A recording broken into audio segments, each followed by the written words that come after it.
Now we are going to study Introductory Microeconomics, Chapter 6, Elasticity of Demand.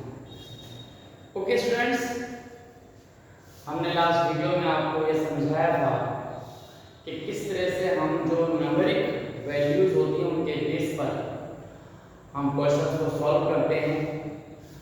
उससे पहले हमने आपको ये जो प्राइस इलास्टिसिटी ऑफ डिमांड है, इलास्टिसिटी पर जो इफेक्ट करने वाले फैक्टर्स हैं वो आपको यहाँ पर समझाए थे। और हमने आपको कहा था कोई भी प्रॉब्लम्स आपकी आए तो आप हमसे पूछ सकते हैं। तो ये प्रॉब्लम जो आपके पास आई है कि जिसमें स्टूडेंट्स ने आपसे कहा है कि जो परसेंटेज वाले जो क्वेश्चंस हैं वो हमें समझ नहीं आए, तो ये जो परसेंटेज वाले क्वेश्चंस हैं हम उसको कैसे कैलकुलेट करते हैं वो हम यहाँ आपको बताएंगे। ओके, तो यहाँ पे एक एग्जांपल लिया हुआ है कि क्वेश्चन है हमारे पास जिसके अंदर हमसे कहा गया है कि एक जो क्वांटिटी है आर्टिकल की वो है 300।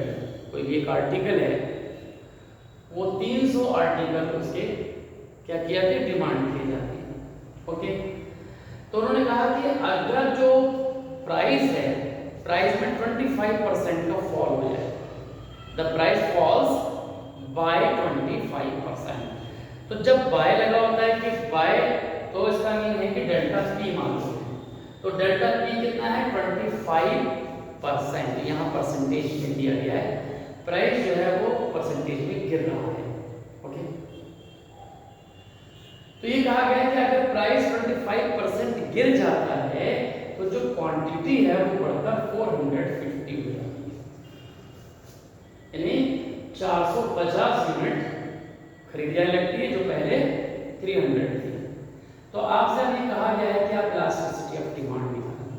तो ऐसे क्वेश्चंस में आपको क्या सोचना होता है कि हमारे पास जो इलास्टिसिटी ऑफ डिमांड का जो फॉर्मूला है, जो बेसिक आपके पास फॉर्मूला है वो क्या है, वो आपके पास क्या है, जिसमें आपके पास आता है कि अगर हम इलास्टिसिटी ऑफ डिमांड देखें तो वो माइनस क्या होता है, percentage change in delta Q और परसेंटेज चेंज इन डेल्टा, यानी कि ये चेंज है आपके पास डेल्टा, प्राइस में चेंज होने के बाद जो रिस्पॉन्सिबल चेंज क्वांटिटी में उसी का रिलेशन।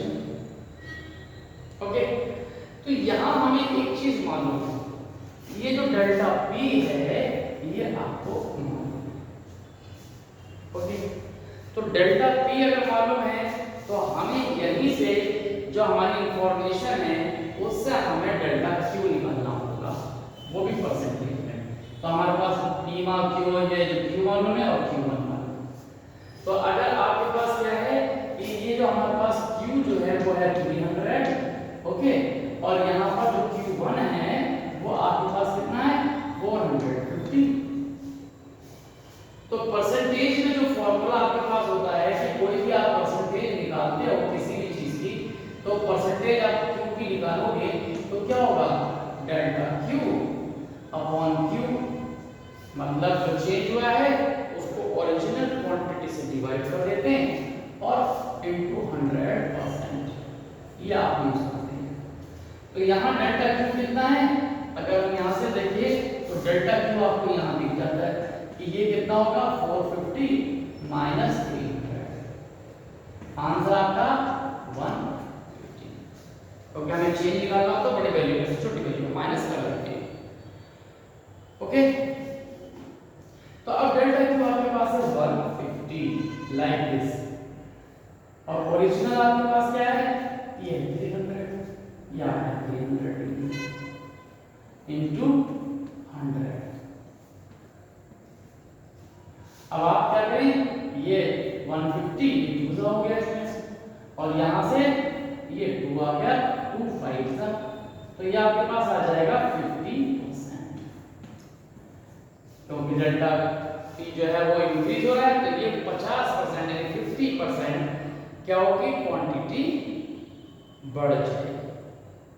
ओके, तो इस तरह से हमारे पास क्या होगा कि अब हम अपने इस फॉर्मूले पे आ जाए कि ये जो फॉर्मूला आपने यहाँ यूज किया है इसमें आपके पास क्या है, माइनस आपके पास डेल्टा क्यू क्या है, ये आपने कैलकुलेट किया है, ये क्या है 50% में है आपके पास ये।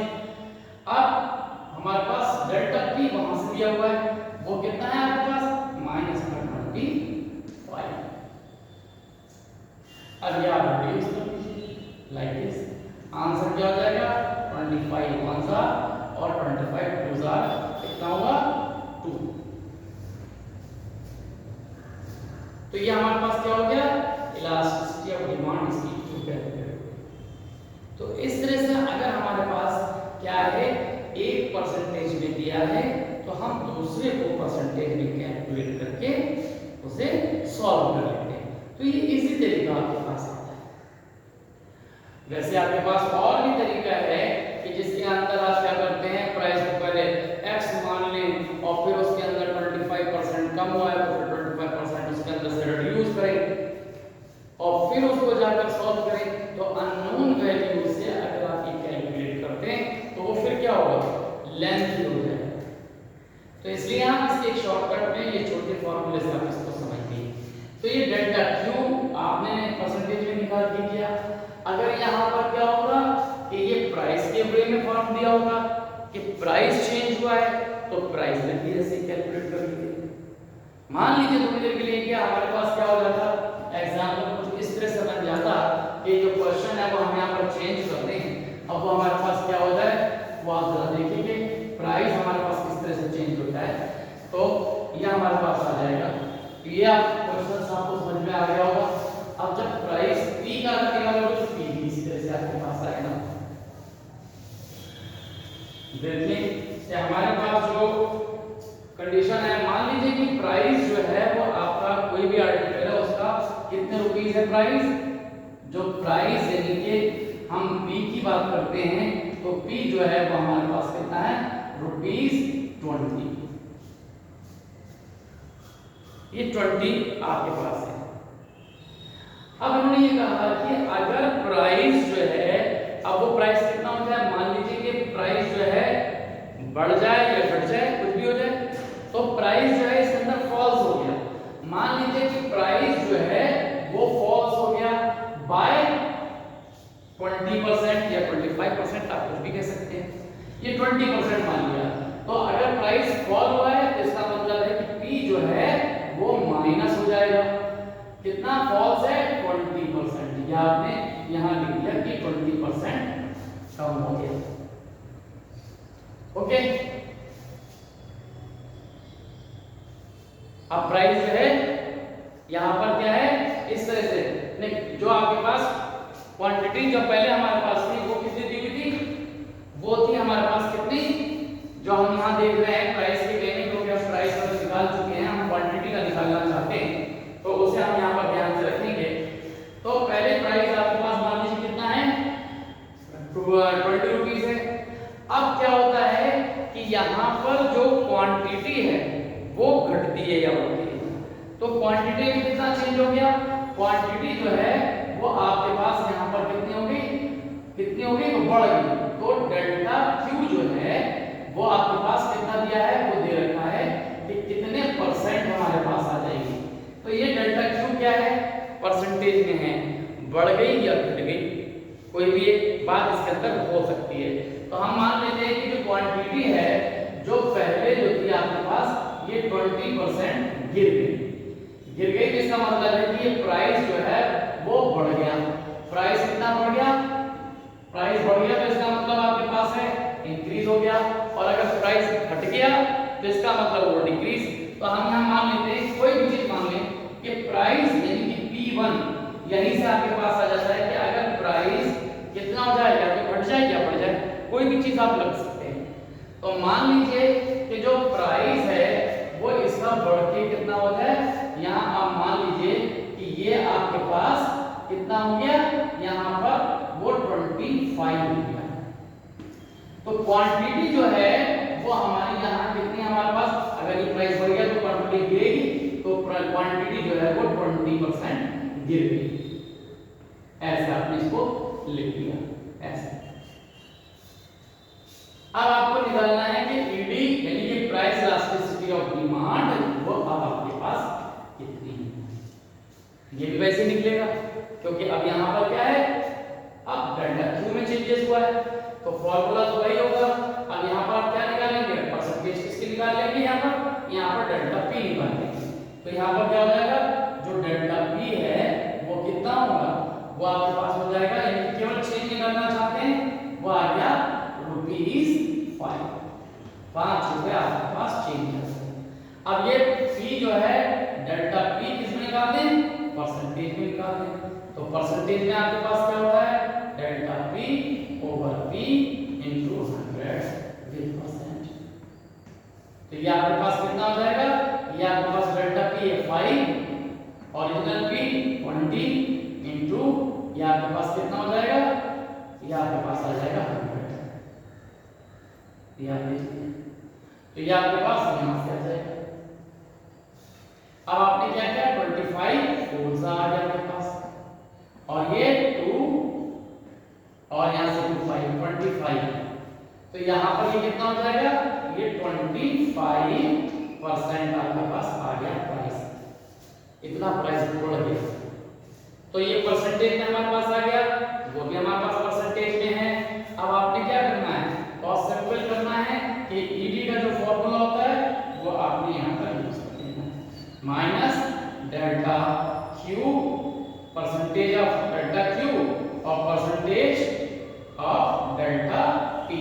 ये अब आपके पास कितना हो गया, ये माइनस में डेल्टा क्यू कितना आ गया, वो आपके पास दिया हुआ है माइनस का 20, और यहाँ पर ये कितना है, वो है आपके पास 25। ये रिड्यूस हो जाएगा और ये 25 से कट के यहाँ पर क्या हो जाएगा, 4 से 4 और 5 कर लो, अब डिवाइड कर लो तो ये कितना हो जाएगा 0.8। मतलब इनइलास्टिक डिमांड आपकी यहाँ पर आ गई। इस तरह से हम कैलकुलेट कर लेते हैं। तो ये तो हमारे पास प्रॉब्लम है, परसेंटेज अगर किसमें दिया है, क्वांटिटी में दिया है, तो पी की परसेंटेज निकाल लो, और अगर परसेंटेज किसकी दी है, पी की दी है, तो क्यू की निकाल लो और फिर इसको सॉल्व करो। तो ये आपके पास इजी तरह से आप इसको निकाल सकते हैं। ओके, तो ये तरीका आपको यहाँ समझ में आ गया।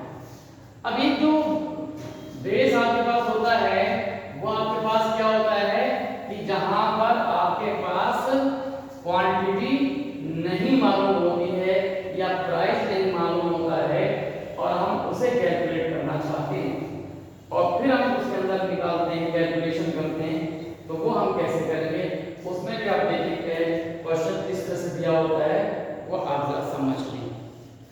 अब उसमें क्या दिया होता है कि क्वेश्चन आपके पास इस तरह से दिया हुआ है कि ये जो क्वेश्चन आपके पास दिया है, ये जो प्राइस है, प्राइस का मतलब क्या होगा कि जो भी आर्टिकल उसकी प्राइस है, कि प्राइस ऑफ एन आर्टिकल क्या होता है, फॉल फ्रॉम 5 to 4, कि प्राइस जो है 5 रुपए से गिर के 4 रुपए हो गया, क्वेश्चन में दिया गया उसका। तो इसका मतलब यह है कि प्राइस पहले कितना था, पहले प्राइस कितना था, पहले प्राइस था 5 रुपए। क्या हुआ, प्राइस फॉल्स फ्रॉम 5 to 4, 5 रुपए से 4 रुपए हो गया। तो इसको हमने ऐसे लिख लिया कि पहले 5 था, अब ये कितना रह गया, ये 4 हो गया। अब देखो यहां पर जो दिया है वो क्या दिया होता है कि एक्सपेंडिचर, तो क्या होता है एक्सपेंडिचर, मतलब एक्सपेंडिचर जो है वो यहां पर दिया हुआ है कि एक्सपेंडिचर जो है वो क्या होता है, वो आप देखिए।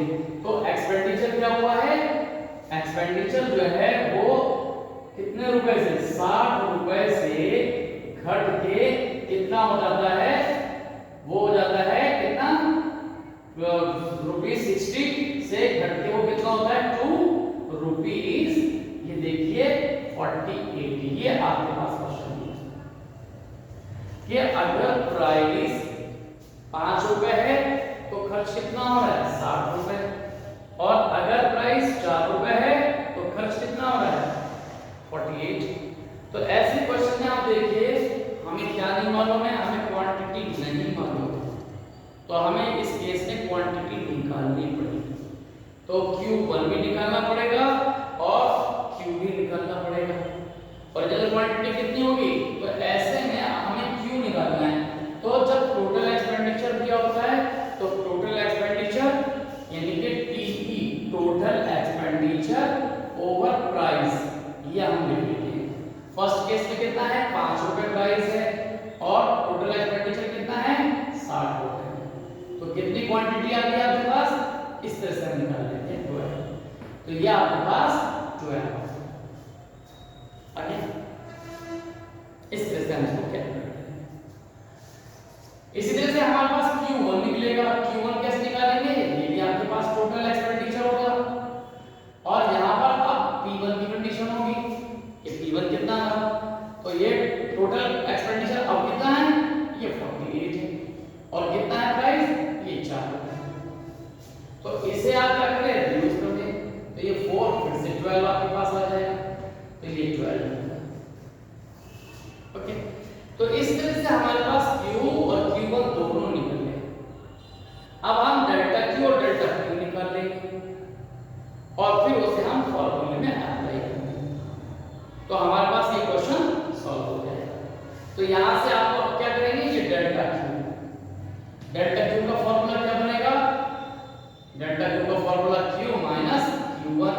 आपके पास क्या हो गया? Q1 हमारे पास कितना है? 12 और ये भी 12। तो ये 12 माइनस 12 तो आंसर आ गया 0। और अगर हमने यहां से क्या निकाल दिया? डेल्टा P आपके पास क्या होगा? P minus P1। P कितना है? P है हमारे पास 145 रुपीस और ये है 4 रुपीस। तो ये आ गया ओके। अब यहां से आपको करना क्या है? ED जो है आपको कैलकुलेट करना है। फॉर्मूला आपको मालूम होता है delta Q over delta P into P over Q। ये आपका फॉर्मूला है। यहां आपने क्या लिख दिया? सॉल्व कर दिया। डेल्टा Q कितना आ गया? ये 0। डेल्टा P1 इनटू P कितना है? 5 और ये कितना है आपके पास? अगर हम Q की बात करें तो ये 12। अब देखिए यहाँ पर क्या आ जाएगा? माइनस कुछ भी हो, यहाँ पर 0 है तो 0 हो गया। तो 0 ओवर ये 12। 5 को 0 मल्टीप्लाई 0 माइनस 0 हर जगह 0 है। तो ये आपके पास कितना हो गया? जब आपके पास 0 को किसी नंबर से डिवाइड करेंगे तो आंसर आएगा 0। इस केस में हमारे पास 0 आंसर आता है। समझ रहे हैं? अगर हमारे पास क्वांटिटी में कोई डिफरेंस नहीं होता है, सेम क्वांटिटी है, प्राइस घट रहा है, तो हमने पहले भी बताया कि इलास्टिसिटी हमारे पास आंसर 0 निकल रहा है। अब 0 क्या बता रहा है? 0 बता रहा है कि प्राइस इलास्टिसिटी ऑफ डिमांड जो है वो कितनी है? वो परफेक्टली इनइलास्टिक है। Perfectly inelastic. तो ये परफेक्टली इनइलास्टिक डिमांड आपकी होगी। तो ये आपको समझ में आ गया। तो इसी तरह से अगर कहीं पर क्या दिया होता है कि अगर क्वांटिटी जो है प्राइस में कोई चेंज नहीं हो रहा है तो उसमें जो क्वांटिटी है वो कितनी हो रही है वो आपके पास मालूम हो जाएगा। तो सीधी सीधी सी बात होती है, वहां पर हम निकाल लेते हैं कि क्वांटिटी उस समय 120 हो रही है, 120 से 150 हो रही है। इस तरह से क्वांटिटी कहा जा सकता है कि इतनी क्वांटिटी हो रही है। तो अब आप हमें ये बताइए कि जो आप खर्चा है वहां पर दिया होगा, तो खर्च उसके अंदर दिया हुआ है कि एक्सपेंडिचर जो है कितना हो रहा है? एक्सपेंडिचर आपके पास कितना हो रहा है? 150 से घट जाए या 150 से बढ़ जाए, 150 से 200 हो रहा होगा, कुछ भी हो रहा होगा। तो उससे आपको क्या निकालना होगा वहां से कि 150 है, 150 पर वो कितनी क्वांटिटी खरीद रहा है? 150 पर आपने क्वांटिटी लिख ली कि वो जो है वो 30 क्वांटिटी खरीद रहा है और 150 मान लो कि 300 रुपए खर्च कर रहा है, तब भी वो कितनी क्वांटिटी खरीद रहा है? तब वो आपके पास क्वांटिटी खरीद रहा है, मान लीजिए कि वो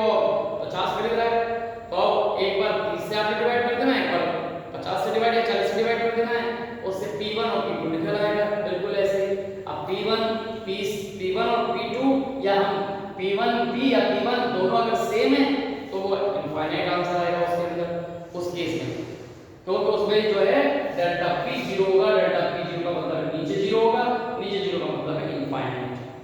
तो इस तरह से हमारे पास जो क्वेश्चन होगा वो सॉल्व होगा। तो ये आपको समझ में आ गया। हमेशा याद रखना है कि जब एक्सपेंडिचर इसी क्वेश्चन को अगर वहां पर इस तरह से दे दिया जाए कि एक्सपेंडिचर कितना हो रहा है, ये एक्सपेंडिचर मान लीजिए कि 150 है, 150 एक्सपेंडिचर है और यहां पर कितना हो जाता है एक्सपेंडिचर कितना हो जाए, मान लीजिए कि आपके पास 200 हो जाए, 100 इस तरह से आपके पास आ जाए। अब यहाँ पर जो है जो क्वांटिटी है वो क्वांटिटी यानी Q1 जो है यहाँ पर कितनी खरीदी जाती है, यहाँ पर जो Q है वो आपके पास 30 खरीदी जाती है।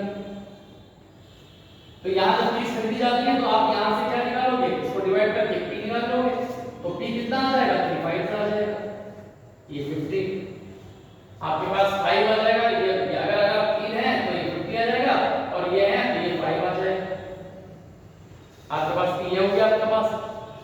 ऐसे ही अगर यहाँ पर दिया हुआ है तो आपके पास क्वांटिटी कितनी खरीदी जा रही है, तो Q1 जो है वो 40 खरीदी जा रही है, Q कितनी खरीदी जा रही है 40 खरीदी जा रही है, ये 40 खरीदी गई, 40 खरीदी गई तो यहाँ से आपने फिर निकाल दिया, क्या निकाल दिया प्राइस कितना हो गया, तो ये P1 जो होगा वो आपके पास कितना हो जाएगा 40 से डिवाइड कर देंगे, तो यहाँ पर भी आपके पास 5 आ जाएगा।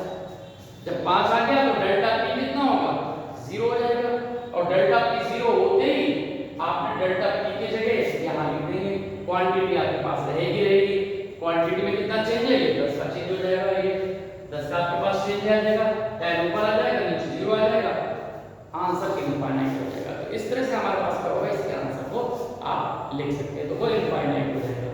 तो इसी तरह से चाहे प्राइस का हो या क्वांटिटी का हो, दोनों में अगर एक्सपेंडिचर दिया है, एक्सपेंडिचर